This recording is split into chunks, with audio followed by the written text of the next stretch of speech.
ఓం శ్రీ సాయిరామ్. సాయి గురుకులం కార్యక్రమానికి స్వాగతం. శ్రీ సాయి బాబాతో మన కలయిక మహాద్భుతమైనటువంటిది. సాధారణంగా మనం అందరం అనుకుంటాం బాబా వద్దకు మనం వెళ్ళామని, కానీ ఆయన మనం వారి దగ్గరికి రావడానికి చేసినటువంటి ప్రణాళిక అత్యద్భుతంగా ఉంటుంది. బాబా 28వ అధ్యాయంలో ఒక మాట అంటారు, నా వారనేటువంటి వారు సప్త సముద్రాల ఆవతల ఉన్న పిచ్చుక కాలికి దారం కట్టి లాగినట్టు వారందరినీ లాగుతానని చెప్పి, ఈరోజు వారిని చేరినటువంటి మనందరము కూడా వారు లాగినటువంటి పిచ్చుకలం మాత్రమే. ఎందుకంటే వారితో కలయిక అదొక అలౌకికమైనటువంటి అనుభూతి. బాబాను చేరకముందు మన నయనాల్లో అనేక రకాలైనటువంటి దృశ్యాలు ఉంటూ ఉంటాయి. అనేక రకాలైనటువంటి దృశ్యాలను, ప్రాంతాలను, ఆ వస్తువులను చూడడానికి మన నయనాలు ఆసక్తి చూపుతాయి. ఒక్కసారి మన నయనాల్లోకి శ్రీ సాయి భగవానులు ప్రవేశించారనుకోండి, ఇక వేరే దానికి అక్కడ స్థానం ఉండదు. అంతగా వారు మనతో అనుబంధాన్ని పెనవేసుకొని ఉంటారు. లాలా లక్ష్మీచంద్ అనేటువంటి భక్తుడు, అదేవిధంగా మేఘశ్యాముడు, వీళ్ళందరూ కూడా బాబా వద్దకు లాగబడ్డటువంటి పిచ్చుకలు. బాబా ఒకసారి మనకు దారం వేస్తే ఆ దారానికి చిక్కనటువంటి పిచ్చుక ఎవరు ఉండరు. అంతేకాదు వారు మనల్ని పిలుచుకునేటువంటి విధానము ఆప్యాయత, ప్రేమతో కూడి ఉంటుంది. వారు ఎంత ప్రేమగా వారి దగ్గరికి పిలుచుకుంటారనడానికి 28వ అధ్యాయంలో ఉన్నటువంటి భక్తుల యొక్క లీలలు, వారు ఏ విధంగా షిరిడీకి రప్పించుకున్నారు, అంతేకాదు రప్పించుకునేటువంటి క్రమంలో బాబా వారికి ఇచ్చినటువంటి అనుభవాలు. మనం కూడా బాబా దగ్గరికి వెళ్ళాలనుకున్నటువంటి సమయంలో వెళ్ళలేం. బాబా దానికి సరైనటువంటి ప్రణాళిక, సందర్భము, ఒక అద్భుతమైనటువంటి నాటకాన్ని వారు క్రియేట్ చేస్తారు. దానికి స్క్రీన్ ప్లే, కథ, మలుపులు అన్నీ కూడా ఆయన్నే చుడతారు. మనల్ని ఆయన వద్దకు లాక్కుంటారు. అలా లేకుండా ఉంటే, ఒక ట్విస్టులు లేకుండా ఉంటే, ఒక అనుభవం లేకుండా ఉంటే బాబా దగ్గర మనం స్థిరంగా ఉండలేం. అందుకనే అటువంటి అనుభవాలను ఇచ్చి బాబా వారి వద్దకు లాక్కుంటారు. లాలా లక్ష్మీచంద్ యొక్క సంఘటన మనం చదివితే బాబా యొక్క దయాస్వరూపము, అదేవిధంగా తన వాడి పట్ల ఎంత ప్రేమ ఉంటుంది. లాలా లక్ష్మీచంద్ మొదట రైల్వేలో ఉద్యోగి, ఆ తర్వాత వెంకటేశ్వర ముద్రణాలయంలో వారు పనిచేస్తూ ఉన్నారు. అతనికి ధ్యాన స్థితి అంటే చాలా మక్కువ. ఒకరోజు మనస్సులో ఏ ఆలోచన లేనప్పుడు వారు ధ్యాన స్థితిలోకి వెళ్ళినప్పుడు ఒక వృద్ధ సాధువు వారికి దర్శనమిస్తారు. మాసిన గడ్డము, తెల్లటి కఫ్ని వేసుకొని వారు ఉంటారు. లాలా లక్ష్మీచంద్కి అర్థం కాదు, వీరు ఎవరు, నాకు ఎందుకు ధ్యాన స్థితిలో దర్శనమిచ్చారు. తర్వాత కాలంలో తనకు అర్థమవుతుంది. ఒకరోజు తన మిత్రుడైనటువంటి దత్తాత్రేయ మంజునాథ్ ఇంట్లో దాస్గన్ మహారాజ్ గారి యొక్క కీర్తన జరుగుతూ ఉంటుంది. ఆ కీర్తనకు లాలా లక్ష్మీచంద్ వెళ్తారు. వెళ్ళి అక్కడ కూర్చుంటే దాస్గన్ మహారాజ్ గారు బాబా గారి యొక్క చిత్రపటాన్ని అక్కడ పెడతారు. ఆ చిత్రపటం పెడుతున్నటువంటి సందర్భంలోనే ఆ చిత్రపటాన్ని చూడగానే లాలా లక్ష్మీచంద్ హృదయం ద్రవించిపోతుంది. అరే, నాకు స్వప్నంలో దర్శనమిచ్చినటువంటి ఈ సాధువు చిత్రపటం ఇక్కడ ఎందుకు పెట్టారు? ఆ చిత్రపటం గురించి, ఆ చిత్రపటంలో ఉన్నటువంటి ఆ సాధువు మహిమ గురించి దాస్గన్ మహారాజు శ్రీ సాయిబాబా మహిమ పైన అద్భుతమైనటువంటి కీర్తన చేస్తూ ఉన్నారు. ఆ కీర్తన తర్వాత తుకారాం కథ, ఈ రెండో వింటున్నటువంటి సమయంలో లాలా లక్ష్మీచంద్ యొక్క మనస్సు ద్రవించిపోతుంది. అరే, నాకు స్వప్నంలో దర్శనమిచ్చినటువంటి సాధువు ఇంత గొప్ప మహిమ కలిగినటువంటి వాడా? వారి వద్ద కీర్తనా సాంప్రదాయాన్ని వారి ఆజ్ఞ మేరకు అందుకొని ఇంత అద్భుతంగా దాస్గన్ మహారాజు కథ చెప్తున్నారంటే ఆ సత్పురుషుని యొక్క దయ, కటాక్షం ఎంత గొప్పది అని చెప్పి మనసులో ఆలోచనలు వస్తూ ఉన్నాయి. ఎప్పుడెప్పుడు ఆ సత్పురుషుణ్ణి దర్శించుకుందామా అనేటువంటి ఆరాటం బాబా యొక్క మహిమా కీర్తన విన్న క్షణం నుంచి వచ్చేసింది. కీర్తన అయిపోయిన తర్వాత ఇంటికి వెళ్తాడు. ఇంటికి వెళ్ళిన తర్వాత కూడా మనస్సు స్థిమితంగా లేదు. మనసు స్థిమితంగా లేక ఎప్పుడెప్పుడు ఈ క్షణాన అవకాశం వస్తే చాలు షిరిడీకి వెళ్ళిపోయి బాబాను దర్శించుకోవాలి. ఎందుకో తెలియదు. సాధారణంగా మనకు ఎవరైనా బాబా గురించి ఎవరైనా చెప్తే సరే ఒక వారం రోజులకో 10 రోజులకో అవకాశం వచ్చినప్పుడు వెళ్దాము అని అనుకుంటాము. లేకపోతే బాబా పిలుపు ఉంటే తప్ప మనం వెళ్ళమని చెప్పి మనం అనుకుంటాం. కానీ లాలా లక్ష్మీచంద్ యొక్క తపనను చూసినటువంటి బాబా ఒక అద్భుతమైనటువంటి ఏర్పాటు చేస్తారు. తన మిత్రుడు ఒకరు వచ్చి రాత్రి తలుపు కొడతారు. నేను షిరిడీకి వెళ్తున్నాను, నువ్వు వస్తావా అని అడుగుతారు. అసలు షిరిడీ అనేటువంటి మాట వినగానే గంతేసి ఇంట్లోకి వెళ్ళి సంచి సర్దుకొని వస్తాడు. మిత్రుడు చెప్తాడు, నేను ముందర ఖేడ్గావ్ వెళ్ళి నారాయణ మహారాజును దర్శించుకుందాం అనుకుంటున్నాను. కానీ నాకెందుకో నా మనస్సు షిరిడీ వెళ్ళి ఆ తర్వాత ఖేడ్గావ్ వెళ్ళి నారాయణ మహారాజును దర్శించుకోవాలని చెప్తుంది. కాబట్టి నువ్వు నాతో వస్తే ఇద్దరు మహాత్ముల యొక్క దర్శనం కలుగుతుంది అని అంటారు. వెంటనే తన పక్కన ఉన్నటువంటి సోదరుడి ఇంటికి వెళ్ళి 15 రూపాయలు అప్పు తీసుకొని రైలు ఎక్కుతాడు. రైలు ఎక్కిన తర్వాత కూడా నిద్రపట్టదు, మనసులో ఉండదు. ఎప్పుడెప్పుడు షిరిడీ వెళ్తామా, బాబాను దర్శించుకుంటామా? ఆ దర్శించుకునే కంటే ముందే బాబా యొక్క మహత్తును తెలుసుకోవాలి. అందుకని అక్కడ ఉన్నటువంటి ప్రయాణికులను అడుగుతూ ఉంటారు, మీరు ఇప్పుడు షిరిడీ వెళ్ళారా, వెళ్తే మీకు ఏ అనుభవం కలిగింది, ఇవన్నీ అడుగుతూ ఉంటారు. ఇక్కడ బాబా యొక్క అద్భుతమైనటువంటి లీలను మనం గమనించాలి.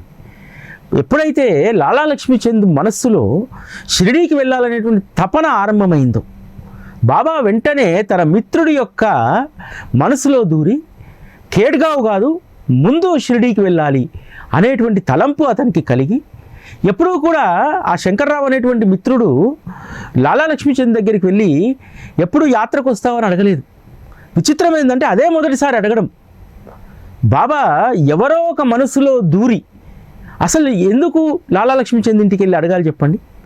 ఇది బాబా సంకల్పం కాకపోతే తన భక్తుణ్ణి తన వద్దకు తెచ్చుకోవడానికి బాబా ఏర్పాటు చేసినటువంటి ఏర్పాటు కాదా ఇది? రైలు కోపర్గావ్ స్టేషన్ చేరుతుంది. కోపర్గావ్లో దిగిన తర్వాత లాలా లక్ష్మీచంద్ అనుకుంటాడు మనసులో, బాబాకు మేలిమి జామ పండ్లు సమర్పించాలి అని చెప్పి. స్టేషన్లో దిగిన తర్వాత గోదావరి యొక్క రమణీయత, ప్రకృతి అదంతా చూస్తూ ప్రయాణం సాగుతుంది. ప్రకృతిలో మైమరిచిపోయినటువంటి లాలా లక్ష్మీచంద్కు జామపళ్ళు కొనాలనేటువంటి యావ పోతుంది. కానీ మార్గమధ్యంలోకి వెళ్ళిన తర్వాత గుర్తొస్తుంది, అరే బాబాకు జామపళ్ళు సమర్పిద్దామనుకున్నామే అని చెప్పి. ఆ ఆలోచన రాగానే వెమ్మడే టాంగా ముందు ఒక ముసలావిడ ప్రత్యక్షమవుతుంది జామపళ్ళు పట్టుకొని. ఆ జామపళ్ళ గంపను చూసి టాంగా ఆపిచ్చి జామపళ్ళు కొన్ని కొంటాడు. మిగిలిన 4 పళ్ళు ఉంటే ఆ ముసలావిడ ఇవి నా తరఫున బాబాకు సమర్పించమని చెప్పి ఇస్తుంది. ఆ రోజు కోపర్గావ్ నుంచి ఎవరైనా యాత్రికులు షిరిడీకి వెళ్ళేటప్పుడు ఏ వస్తువైనా కొంటే అక్కడ పండు, ఫలం, పూలు అమ్మేటువంటి వాళ్ళు గుర్తుపట్టేటువంటి వారు వీరు ఖచ్చితంగా షిరిడీకి వెళ్తున్నారని చెప్పి వారి తరఫున ఒక పండో, ఫలమో, పుష్పమో ఆ యాత్రికులకు ఇచ్చి పంపించేటువంటి వారు. అంటే వారికి బాబా పట్ల ఆ రోజు ఉన్నటువంటి ప్రేమ, దాన్ని భక్తి అని చెప్పి నేను అనను. ప్రేమ ఉంటేనే అంత ఉదారత వస్తుంది. ప్రేమ లేని చోట ఉదారత ఉండదు. అందుకనే అక్కడ ఉన్నటువంటి వ్యాపారులందరూ కూడా బాబాకు యాత్రికులు ఏదన్నా కొంటే వారికి ఒక మిఠాయి ఎక్కువగాను, ఒక పండు ఎక్కువగాను ఇచ్చి పంపించేటువంటి వారు. అది వారి ప్రేమకు చిహ్నం. అంటే బాబా భక్తుల హృదయాలను ఏ విధంగా కొల్లగొట్టారు, భక్తుల హృదయాలను కొల్లగొట్టి అందులో ఎంత ప్రేమను నింపారు అనడానికి ఈ సంఘటనలన్నీ కూడా నిదర్శనం. మనకు నిజంగా బాబా పట్ల భక్తి ఉంటే మనం ఇంతగా ఆయనను అంటిపెట్టుకొని ఉండం. మనకున్నటువంటిది భక్తి కాదు, ప్రేమ. ఆయన కోసం ఏదన్నా చేయాలి అనేటువంటి తపన. ఈరోజు గురు పౌర్ణమి వస్తుంది. గురు పౌర్ణమికి 41 రోజులు భిక్ష చేయాలంటే ఆ సాధారణమైనటువంటి విషయం ఏమీ కాదు. అది నిజంగా ఈరోజు ఒక 200 మంది ముందుకొచ్చి చేస్తున్నారంటే అది ఎంత ప్రేమ ఉంటే చేయాలి. అంతేకాదు చేయనటువంటి వారు బాబా భిక్షాజోలకు మేము కూడా సమర్పించాలనేటువంటి దాంతో సమర్పిస్తున్నారంటే అది మీ యొక్క ప్రేమకు అదొక ప్రతీక మాత్రమే. ఆ విధంగా జామపళ్ళు ఆ తల్లి కూడా 4 ఇస్తే తీసుకొని ద్వారకామాయికి వెళ్తారు. ద్వారకామాయి చేరుకున్నటువంటి లాలా లక్ష్మీచంద్ బాబాకు నమస్కారం చేసి పక్కన కూర్చుంటారు. విధవ భజన చేస్తాడు, ఇతరుల నుంచి విషయాలు తెలుసుకోవాలనుకుంటాడు. నేరుగా మనం వచ్చి తెలుసుకోలేమా? 15 రూపాయలు మార్వాడి దగ్గర అప్పు చేసి ఇక్కడికి రావాల్సినటువంటి అవసరం ఏముంది? ఇప్పటికైనా నీ సంశయాలన్నీ తీరాయా? నీ మనస్సు కుదుట పడిందా అని చెప్పి బాబా ఆ విధంగా అనడంతో లాలా లక్ష్మీచంద్కి అర్థమవుతుంది, ఇది ఎవరి గురించో కాదు, నా గురించే అని చెప్పి. అదేవిధంగా ఇక్కడ ఒక సంఘటన ఉంటుంది, చాలా అద్భుతమైనటువంటి సంఘటన. వచ్చినటువంటి తొలి రోజు దీక్షిత్వాడాకు వెళ్తే కొంతమంది భక్తులు ఇది బాబా ప్రసాదం అని చెప్పి సీరాని ఇస్తారు. ఆ సీరా తిన్న తర్వాత తనలో కోరిక కలుగుతుంది, మరింత తింటే బాగుండు అని చెప్పి. మరుసటి రోజు బాబా దర్శనానికి వెళ్తాడు. వెళ్తే అప్పుడు కూడా అక్కడ కూర్చున్నప్పుడు కూడా నిన్న తిన్నటువంటి ఆ సాంజా ప్రసాదమే బాగా గుర్తొస్తూ ఉంటుంది. జిహ్వకు అది కావాలనేటువంటి కోరిక కలుగుతుంది. ఆ కోరికను గమనించినటువంటి బాబా జోగ్ని అడుగుతారు, ఈరోజు మధ్యాహ్నం ఏ ప్రసాదాన్ని తీసుకొస్తున్నావు అని చెప్పి. జోక్ ఆశ్చర్యం, ఎందుకంటే బాబా ఎప్పుడు కూడా తెచ్చినటువంటి ప్రసాదాన్నే సరిగ్గా ముట్టరు వాళ్ళు. అటువంటిది ఏ ప్రసాదం ఈరోజు చేస్తున్నావు అని అడగగానే జోగ్ అంటారు, బాబా మీరు ఏది చెప్తే దాన్ని చేసుకొస్తాను అని అంటారు. సరే ఈరోజు సాంజా కొంచెం ఎక్కువగా తీసుకురా అని అంటారు. అంటే భక్తుడి మనసులో ఉన్నటువంటి ఆ కోరికను ఏ విధంగా బాబా గమనిస్తాడు. దీన్ని బట్టి మనం అర్థం చేసుకోవాల్సింది ఏంది? భక్తుడి మనస్సులో ఉన్నటువంటి ప్రతి కోరిక, ప్రతి సంకల్పం వారు గ్రహిస్తారు. ఆ రోజు హారతి అయిపోయింది. హారతి అయిపోయిన తర్వాత అందరికీ భోజనాలు వడ్డిస్తూ ఉంటే వెంటనే బాబా సాంజా తీసుకొచ్చి పెట్టేసేయి, లేకపోతే ఆకలితో నా వెన్ను లాగేస్తుంది అని అంటారు. చాలాసేపటి నుంచి ఆహారం తినకుండా ఉన్నటువంటి లాలా లక్ష్మీచంద్ యొక్క వెన్ను లాగుతూ ఉంటుంది. మనకు తెలుసు కదా, ఆకలి అయినప్పుడు బాగా చాలాసేపు ఆకలిని ఓర్చుకుంటే వెన్ను లాగుతూ ఉంటుంది. అది గమనించినటువంటి బాబా వెంటనే సాంజాను లాలా లక్ష్మీచంద్కి ఇవ్వమని చెప్తాడు. అది తిని ఎంతో తృప్తిగా వాడాకెళ్తాడు. అప్పుడు ఎంత సంతోషపడతాడంటే తన మనసులో ఉన్నటువంటి తన జిహ్వకు సంబంధించినటువంటి దాన్నే బాబా గ్రహించాడు. తన జీవితానికి సంబంధించినటువంటి విషయాలను బాబా గ్రహించకుండా ఉంటారా? కాబట్టి జీవిత పర్యంతము బాబాకు సర్వస్వ శరణాగతి చేసి జీవించాలని చెప్పని అనుకుంటాడు. ఆ తర్వాత నుంచి బాబా నేను వేరు కాదనేటువంటి దృక్పథంతో లాలా లక్ష్మీచంద్ ఉంటాడు. దానికి నిదర్శనం ఏమిటో తెలుసా? బాబా చావిడి ప్రొసెషన్ ముందుకు సాగుతూ ఉంటుంది. బాబా బాగా దగ్గుతూ ఉంటాడు. లాలా లక్ష్మీచంద్ బాబాను చూసి వారి మోములో ఉన్నటువంటి దివ్య తేజస్సుతో పులకరించిపోతాడు. కానీ ఆ దగ్గు తనని బాగా బాధిస్తుంది. బాబాకు ఏదో దృష్టి దోషం తగిలినట్టుంది, అందుకే బాబా బాగా దగ్గుతున్నాడని చెప్పి మనసులో అనుకుంటాడు. తెల్లవారు ద్వారకామాయికి వెళ్ళేసరికి బాబా శ్యామాతో అంటాడు, శ్యామా మనకేదో దృష్టి దోషం తగిలినట్టుంది, అందుకే నాకు ఈ దగ్గు అని చెప్పి శ్యామాతో చెప్తాడు. అప్పుడు లాలా లక్ష్మీచంద్కు అర్థమవుతుంది, తన మనస్సులో ఉన్నటువంటి దాన్ని దేన్ని దాచుకోవడానికి అవకాశం లేదు. బాబాను ఒక్కసారి మనం చేరుకుంటే మన మనస్సులో ఉన్నటువంటి మంచి చెడు అన్నింటినీ వారు గ్రహిస్తారు. ఇది చాలామంది భక్తులు గుర్తుపెట్టుకోవాల్సినటువంటి విషయం. మన లోపల ఉన్నటువంటి ప్రతి ఆలోచనను కూడా బాబా తప్పక గమనిస్తాడు.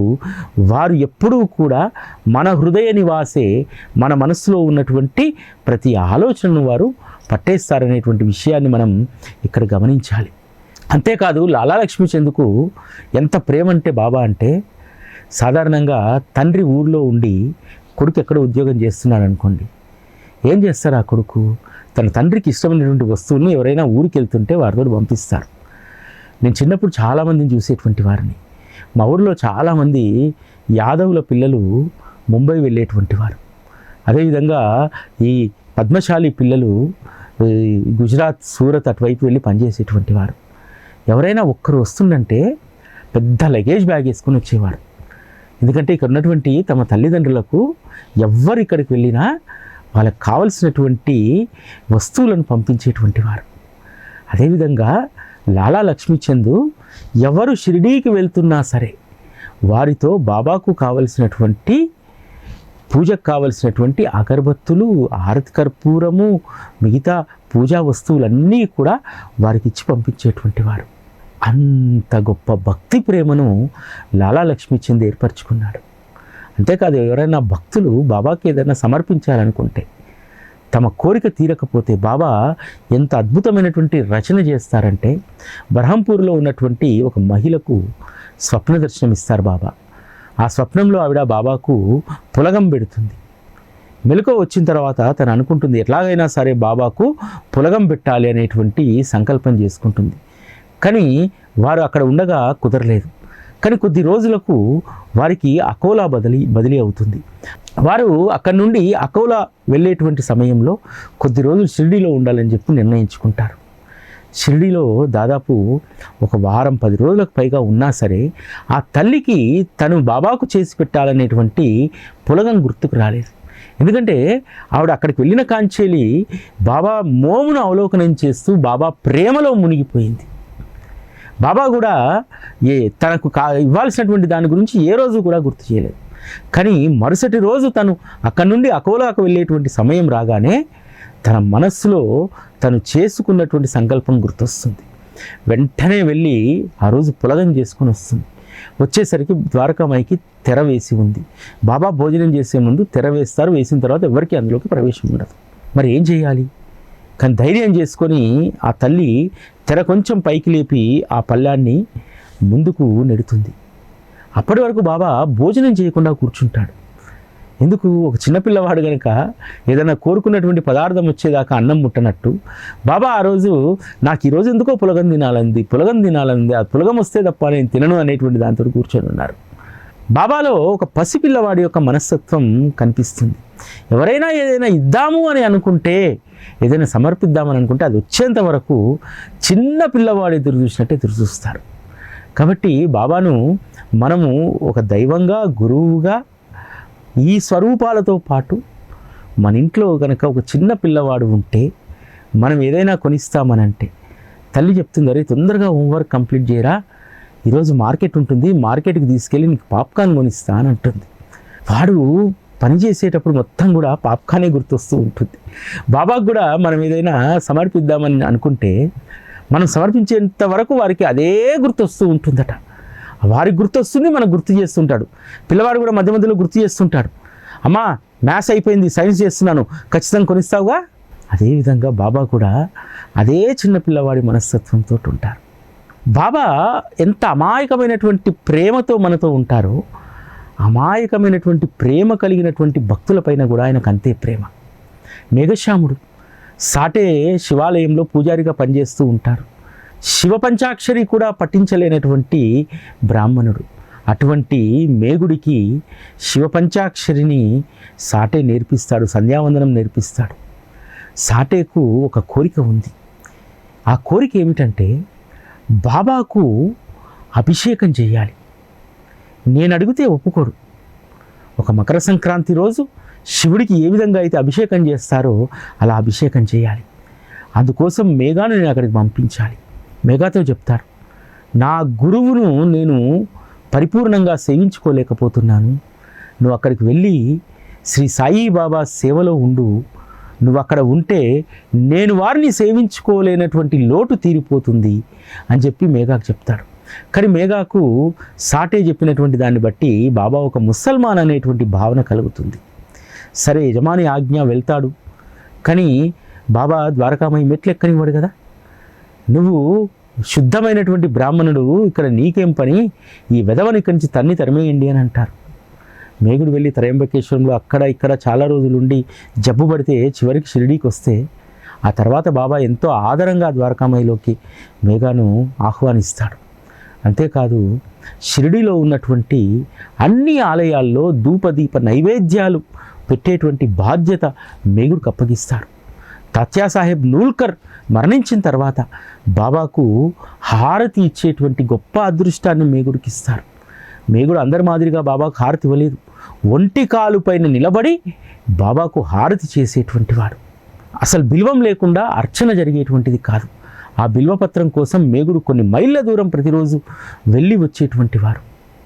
ఒకరోజు ఖండోబా ఆలయంలో దీపధూప నైవేద్యాలు సమర్పించకుండా హారతికి వస్తే బాబా మేగుడిని హారతికి అనుమతించారు. ఇక్కడ మనం గమనించాల్సింది ఏంటంటే అన్ని దేవతామూర్తుల యొక్క అర్చన తర్వాతనే నా అర్చన అన్నారు. దీన్ని ప్రతి ఒక్కరూ గుర్తుపెట్టుకోవాలి. ఈరోజు బాబా పైన వస్తున్నటువంటి అపవాదం ఏమిటి? బాబాను పూజించిన తర్వాత ఇతర దేవతల పట్ల భక్తిభావాన్ని కలిగి ఉండట్లేదు సాయిబాబా భక్తులని అంటున్నారు. కానీ బాబా నేర్పించినటువంటి పాఠం ఏమిటి? తన హారతి కంటే ముందు అన్ని ఆలయాల్లో ధూపదీప నైవేద్యాలు పెట్టాలి, వారిని గౌరవించిన తర్వాతనే నన్ను గౌరవించుకోమన్నారు. బాబా విగ్రహం పెద్దది పెట్టారు, మిగతా విగ్రహాలు చిన్నవి పెడుతున్నారని అంటారు. నిజంగా ఇది అసంబద్ధమైనటువంటి వాదన. బాబా ఇతర దేవతామూర్తులకు, అంటే మన సాంప్రదాయంలో వచ్చినటువంటి ప్రతీ దేవత అవతారానికి బాబా ఒక ప్రత్యేకమైనటువంటి ప్రాధాన్యత ఇచ్చారు. అందుకనే ప్రతి గుళ్ళో ధూపం వేసిన తర్వాతనే నా వద్దకు రావాలని చెప్పి ఆజ్ఞాపించారు. ఒక్కరోజు ఒక్క పొరపాటు జరిగినా, ఒక్క ఆలయంలో ధూపదీప నైవేద్యాలు సమర్పించకున్నా బాబా అంగీకరించేటువంటి వారు కాదు. ఈ విషయాన్ని గమనించకుండా రకరకాలైనటువంటి పలాయన వాదనలు ముందుకు తీసుకొస్తూ ఉంటారు. మేగుడు షిరిడీకి వచ్చినటువంటి 12 నెలల తర్వాత ఒక సంఘటన జరుగుతుంది. అతడి యొక్క భక్తి ప్రేమలకు ఉప్పొంగిపోయినటువంటి బాబా, ఎందుకంటే షిరిడీకి వచ్చిన తర్వాత బాబాయే శంకరుడిగా భావించి ప్రతిరోజు పూజ అర్చన, మళ్ళీ తన గదిలో ప్రత్యేకంగా పెట్టుకున్నటువంటి బాబా చిత్రపటానికి ఉదయం రాత్రిపూట పూజలు ఇవన్నీ చేస్తూ ఉంటాడు. అందుకని బాబా ఒకరోజు మేగుడు గదిలో ప్రవేశించి అక్షతలు జల్లి, మేఘా నీ శంకరుడు వస్తున్నాడు, త్రిశూలాన్ని గీయి అని చెప్పానంటారు. మేగుడు ఆ స్వప్నానికి ఎంతో సంతోషిస్తాడు. తెల్లవారితే మళ్ళీ బాబా సేవకు వస్తే బాబా అడుగుతారు, మేఘా త్రిశూలం గీసావా, నీ శంకరుడు వస్తున్నారు అనంటే, బాబా మీరు రాత్రి స్వప్నంలో దర్శనమిచ్చి చెప్పారు, అది ఎంతవరకు సరైందని చెప్పి, స్వప్నం సరైందేనా కాదా అని చెప్పి నాకు అర్థం కావట్లేదని అంటే, మేఘా నువ్వు తలుపేసుకొని పడుకున్నంత మాత్రాన నాకు తలుపులు తాళాలు అడ్డా, నేను నీ గదిలోకి అవేవి అడ్డు కాకుండా నేను ప్రవేశించాను. నేను నీ గదిలోకి వచ్చినటువంటిది నిదర్శనం నీకు కనిపించలేదా? నువ్వు పడుకున్నటువంటి పక్కపైన అక్షతలు లేవా? ఆ రోజు ఉదయాన్నే పక్క దులిపేటప్పుడు అక్షతలు కనిపిస్తాయి, కానీ మేగుడు గమనించుకోలేకపోతాడు. అప్పుడు అర్థమవుతుంది బాబా స్వయంగా వచ్చి ఆశీర్వదించాడు అని చెప్పి అద్భుతమైనటువంటి త్రిశూలాన్ని వాడాలో గీసుకుంటాడు. ఆ తర్వాత వెమ్మడే శంకరుడు వస్తాడు. భీమాశంకరం నుంచి ఒక రామదాసి శివలింగాన్ని తీసుకొని వస్తాడు. అతని కోరిక ఏమిటంటే బాబా అస్తాల మీదుగా మళ్ళీ దాన్ని తీసుకొని తన వసతి గృహంలో పెట్టుకోవాలని చెప్పి అనుకుంటాడు. కానీ బాబా ఆ శివలింగాన్ని చేతితో తీసుకొని, ఈ శివలింగం నువ్వు తీసుకెళ్తే నువ్వు మాత్రమే పూజించుకుంటావు, ఇది ఇక్కడ ఉంటే కోట్లాది మంది దీన్ని పూజిస్తారు అని అన్నారు. అదే వాస్తవమైంది. ఈరోజు మేఘ మరణించిన తర్వాత ఆ శివలింగాన్ని బాబా గురుస్థాన్లో ప్రతిష్టాపన చేయిస్తారు. ఈరోజు షిరిడీలో జరిగేటువంటి ప్రతి పర్వదినానికి గురుస్థాన్లో రుద్రాభిషేకాలు జరుగుతాయి. ప్రతి ఉత్సవం కూడా ఆ గురుస్థాన్ నుండే ప్రారంభమవుతుంది. అంత గొప్ప స్థానాన్ని బాబా ఆ శివలింగానికి ఇచ్చారు. బాబా అన్నటువంటి మాట వ్యర్థం కాలేదు. ఈ రోజుకు దాదాపు 100-115 సంవత్సరాలుగా ఆ శివలింగం చుట్టూ ప్రదక్షిణలు చేసినటువంటి వాళ్ళు కోట్లాది మంది ఉంటారు. కొన్ని వందల వేల కోట్ల ప్రదక్షిణలను ఆ శివలింగం అందుకొని ఉంటుంది కదా. అదేవిధంగా మేఘాకు ఒక గొప్ప అదృష్టాన్ని ఇచ్చాడు. మేఘ తన గురువుకి ఇచ్చినటువంటి మాట, తన గురువు అయినటువంటి సాటేకు వారి గురువు అయినటువంటి శ్రీ సాయిబాబాకు అభిషేకం చేయాలనేటువంటి కోరిక. ఆ కోరిక ఎప్పుడెప్పుడు తీరుద్దామా అని చెప్పి ఎదురు చూస్తుండగా ఒక మకర సంక్రాంతి రోజు సంకల్పం కలుగుతుంది. బాబా వద్దకు వెళ్ళి అడుగుతాడు, బాబా ఈరోజు మకర సంక్రాంతి, మీరే నా శంకరుడు కాబట్టి నేను మీకే అభిషేకం చేసుకుంటాను అని అంటే, వద్దు అని చెప్పి బాబా వారించినా సరే వెళ్తాడు. షిరిడీకి దాదాపు 4 కోసల దూరంలో ఉన్నటువంటి గోదావరి వద్దకు వెళ్ళి గంగా నీళ్లు తీసుకొచ్చి బాబాకు అభిషేకం చేస్తారు. అన్నీ సిద్ధం చేసి బాబాను వచ్చి ఆ బండరాయి పైన కూర్చోమంటే బాబా అంటారు, మేఘ శరీరానికి ప్రధానం తలనే, శిరస్సే, కాబట్టి శిరస్సు తడిచేలాగా పోయి నా శరీరం మీద నీళ్లు పడకుండా చూడు అని అంటారు. సరే బాబా అని చెప్పి మేఘుడు పారవశ్యంతో హరహర శంకర హరహర గంగా అంటూ అభిషేకం చేస్తాడు. విచిత్రం ఏమిటంటే బాబా శరీరం పైన ఒక్క చుక్క నీరు పడలేదు, కేవలం తలభాగం పైన మాత్రమే తడిసి ఉంది. మేఘుడు ఆశ్చర్యపోతాడు. శివుడు కనుక ఏ విధంగా అభిషేకాన్ని చేయించుకుంటాడు, కేవలం లింగం లాంటి శిరస్సుకు మాత్రమే ఆ అభిషేకం జరిగింది అని చెప్పి ఆనందిస్తాడు. తన గురువు కోరిక తీర్చినందుకు ఎంతో పరవశించిపోతాడు. ఈ విధంగా బాబా తనకు రుణానుబంధం ఉన్నటువంటి బిడ్డలందరినీ కూడా ఏ విధంగా తమ వద్దకు తెచ్చుకుంటారనడానికి 28వ అధ్యాయంలో ఉన్నటువంటి ఈ కథలన్నీ కూడా మనకు ఒక నిదర్శనం. మనందరం కూడా బాబా దగ్గరికి వెళ్ళడం అనేటువంటిది అదొక అలౌకికమైనటువంటి లీల. నిజంగా మనం ప్రయత్నం చేస్తే వారిని చేరుకోం, మనం తపస్సు చేస్తే వారి ప్రేమను పొందలేం. అది పరస్పరమైనటువంటి ప్రేమ భావన. బాబాకి ఎప్పుడూ కూడా తన భక్తుల పట్ల ప్రేమపూర్వకమైనటువంటి అనురాగం ఉంటుంది. తన భక్తుడికి కూడా ప్రేమపూర్వకమైనటువంటి భక్తి కలిగి ఉన్నారనుకోండి, ఆ భక్తి సముద్రంలో మనందరము కూడా శ్రీ సాయి బాబా అనేటువంటి నావ పైన ఓలలాడుతూ ఉంటాం. ఓలలాడించి మనం చేరాల్సినటువంటి గమ్యాన్ని ఎంతో సురక్షితంగా బాబా చేరుస్తారు. బాబా సాంగత్యం ఎందుకోసం? కేవలం కోరికల కోసం అయితే కాదు. బాబా యొక్క సాంగత్యం ఆనంద పారవశ్యం కోసం. బాబా యొక్క సాంగత్యం మనకున్నటువంటి కష్టాలను దుఃఖాలను మరిచిపోవడానికి. బాబా యొక్క సాంగత్యం సుఖం వచ్చినప్పుడు విర్రవీగకుండా ఎప్పుడూ ఒకే స్థితిలో ఉండేటువంటి దానికోసం బాబా యొక్క సాంగత్యం అవసరం. బాబా యొక్క సాంగత్యమే ఈ జన్మలో మనకు దక్కినటువంటి గొప్ప వరం. ఆ సాంగత్యానికి మించినటువంటి వరం ఉండదు. ఎందుకంటే ఒక్కసారి వారి సాంగత్యంలోకి వెళ్ళిన తర్వాత ఇక మనం ఏమీ కోరాల్సినటువంటి అవసరం లేదు. మన మనసులో ఉన్నటువంటి ప్రతిదాన్ని వారు గమనిస్తారు. లాలా లక్ష్మీచంద్ మనస్సులో ఉన్నటువంటి సాంజా ప్రసాదం కావాలనేటువంటి కోరికనే గ్రహించాడే. అటువంటిది నువ్వు ఏమి ఆకాంక్షిస్తున్నావు, ఏమి కోరుకుంటున్నావు అనేటువంటి దాన్ని బాబా గమనించకుండా ఎలా ఉంటారనేటువంటి విషయాన్ని మనందరం గుర్తుపెట్టుకోవాలి. సచ్చరితలోని ప్రతి అధ్యాయం కూడా అపురూపమైనటువంటిది. మరికొద్ది రోజుల్లో మనం గురు పౌర్ణమి జరుపుకోబోతున్నాం. ఆ గురు పౌర్ణమి సందర్భంగా మనం చేసేటువంటి ఉత్తమమైనటువంటి సత్కార్యం ఏమిటో తెలుసా? వారి కథను శ్రవణం చేయడం, వారి పట్ల మరింత ప్రేమను పెంపొందించుకోవడం. ఇది తప్ప మరొక మార్గమే లేదు. ఇది ఈరోజు సాయి గురుకులం. మళ్ళీ రేపటి కార్యక్రమంలో కలుసుకుందాం. అప్పటి వరకు సెలవు. నమస్కారం.